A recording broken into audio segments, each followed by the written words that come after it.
Welcome back to the channel, fight fans. If you've seen the movies Undisputed 2 and 3, you probably recall how Yuri Boyka called himself the most complete fighter in the world. I am the most complete fighter in the world. However, there's no such thing as a complete fighter in the real world, considering that even the greatest of champions have weaknesses that can be used against them in a fight. Although the UFC champions are considered the most elite MMA competitors at the top of the food chain, they also have a weakness, an Achilles heel, that does not match the rest of their skill set. Of course, there are MMA gods with no weakness, like Chael Sonnen or Artem Lobov, who've never lost a round, let alone a fight, but let's not mix semi-gods with humans, alright? In this video, we'll discuss the weakness of every UFC champion on the roster. MMA fighter spot, man, that channel is fucking great. Zhang Weili is one of the rare athletes who is as good on the ground as on their feet. She's very dynamic on her feet, heavy on top, and her striking matches her grappling. But if there's a weakness to be found in Weili's game, it has to be her striking defense. Let's disregard her first loss, which occurred 10 years ago, and discuss her two losses against Rose Namajunas. In their initial bout, Zhang lost her focus for a moment and got head kicked by Rose, instantly dropping her to the canvas, which was the beginning of the end for her as a champion. She's good at striking offensively, but her defensive striking does not match her offense, which led to her first UFC loss. Oh my goodness. She lost a close split decision against Namajunas in the rematch and won a close split decision fight against the former strawweight queen, Joanna Jędrzejczyk. In both those bouts that could go either way, it was apparent that Zhang Weili has to improve her defensive striking in order to remain a champion for a long time. If she makes those minor adjustments, we might be looking at the next Ronda Rousey or Amanda Nunes in women's MMA. Despite having considerable improvements in her boxing and grappling overall, there's something that Grasso has lacked ever since she made her UFC debut, and that's the ability to finish a fight. The Mexican fighter has 8 UFC victories overall, and 6 of them went to distance. That means Grasso has only a 25% finishing rate, winning both fights by submission. And she's never won a UFC fight by knockout. I know, one would argue that women don't possess the Francis Ngannou power in their hands, but to put it in perspective, a former champion, Valentina Shevchenko, had almost twice as many wins by stoppage than by decision, let alone Ronda Rousey, who had a 100% finishing rate. Throw down! Can she do it right here? It's all over! Obviously, Alexa never listened to Uncle Dana saying, never leave it to the judges. Considering that there's no official champions in these divisions, we can only discuss the fighters who held these belts before their retirement. Amanda Nunes, the Lioness, is widely considered the greatest female athlete of all time who was knocking women out to the shadow realm in the game. She was a high-level BJJ black belt who was powerful from top positions and possessed solid striking with knockout power.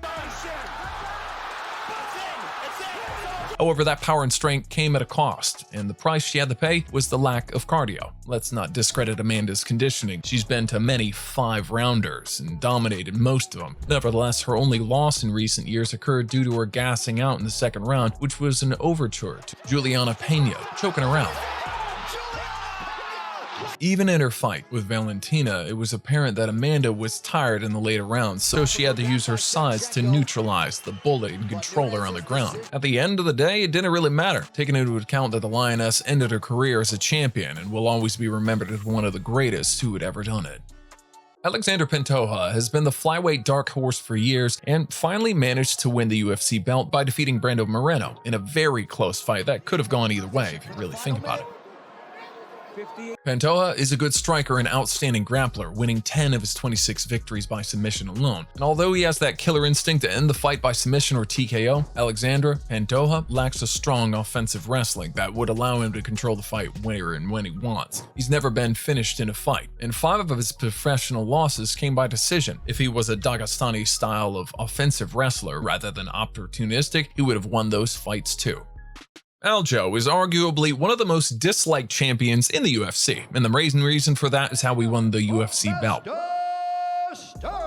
Nevertheless, after winning multiple consecutive fights in a row and defending his belt more than a few times, Sterling proved the doubters wrong and showed that he's championship material.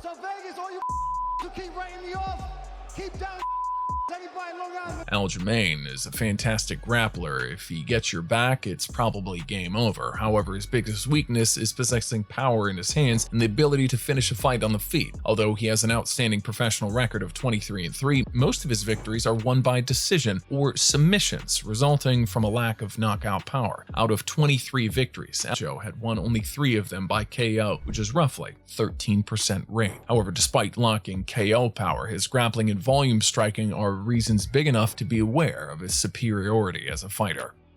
The Australian fighter of Macedonia origin is one of the most well-rounded fighters in the UFC today, who's good on the feet as on the ground. He's superior as a striker and a fantastic offensive wrestler, and his cardio is off the limits. His only weakness is that Volkanovski has his submission game, or should I say lack thereof. He utilizes his grappling to neutralize his opponent and control him from the top position, where he uses his deadly ground and pound. However, Volk doesn't really go for submission and mainly focuses on maintaining his position before risking it by attacking with a submission. He had fought 28 times in MMA and only 3 by submission, which only speaks to how much importance he puts on control before anything else. If anyone else comes close to Khabib's dominance in the UFC, it must be his close friend Islam Makhachev.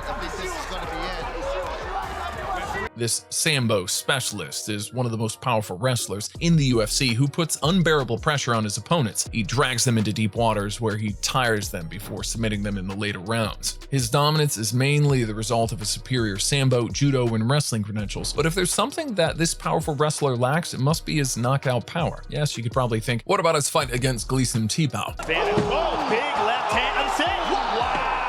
If you look at Makhachev's record, you'll notice that he had won only 2 out of his 24 fights by classic KO and 2 others by TKO. He managed to score the 2 KOs because his opponents were too worried about his takedowns that put their guards down. Nevertheless, Makhachev is a force to be reckoned with, and it seems he will rule the UFC lightweight division for a long time.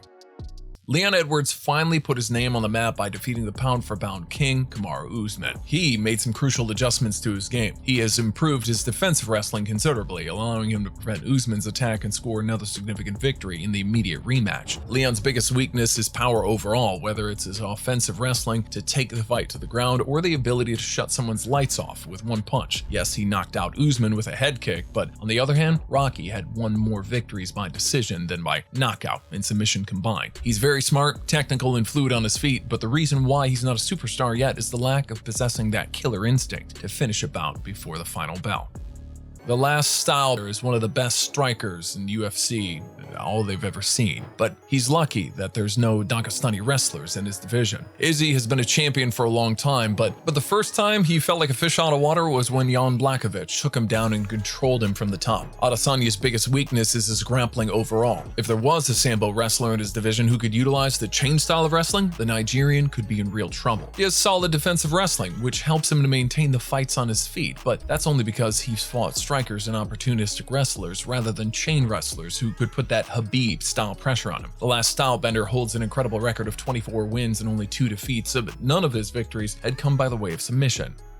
Besides both fighters being champions who vacated their titles due to injury, another thing they share is their weak wrestling. Both of them are outstanding strikers who never shoot for a takedown, and that's due to their lack of wrestling credentials and grappling skills overall. As long as they keep the fight standing, they are dangerous, but if someone takes them down, we might see a very different scenario, which could be witnessed by Jahamal's fight against Paul Craig. Lucky for them, Daniel Cormier is not around in this division anymore, otherwise we would have probably seen him ragdolling them around the octagon. How can you find a weakness to arguably the best and most dominant MMA competitor of all time? Jon Jones never lost a fight and is widely considered MMA's GOAT. So you wonder what's his biggest weakness is, right? I would say his lack of discipline. He's been convicted many times and found himself in endless trouble, which compromised him of becoming even more extraordinary.